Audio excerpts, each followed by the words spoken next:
Deklarasi Pilkada Damai para kontestan calon Bupati Wakil Bupati Aceh Jaya dilangsungkan dengan hikmat yang digelar Taman Memorial Tsunami Calang.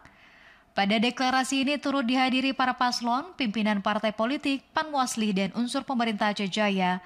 Para paslon kepala daerah yang ikut dalam Pilkada 2024 diingatkan untuk menjaga pelaksanaan Pilkada yang damai, aman, dan tentram. Ketua KIP Aceh Jaya Henry Gunawan mengatakan deklarasi Pilkada Damai ini bukan hanya sekedar deklarasi saja, namun dalam pelaksanaan Pilkada yang berlangsung di Aceh Jaya bisa diterapkan oleh paslon, partai politik maupun para pendukung untuk menjaga kondisi yang kondusif dan damai.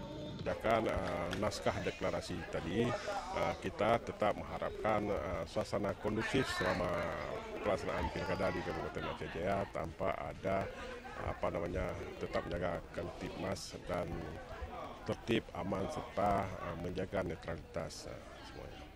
Pelaksanaan deklarasi Pilkada Damai di Aceh Jaya juga ditandai dengan pelepasan burung merpati sebagai simbol kedamaian yang diikuti oleh pasangan calon, penyelenggara, pengawas, tokoh agama, TNI, Polri, Kejaksaan, dan stakeholder lainnya. Dari Aceh Jaya, Musliadi TV Raja melaporkan.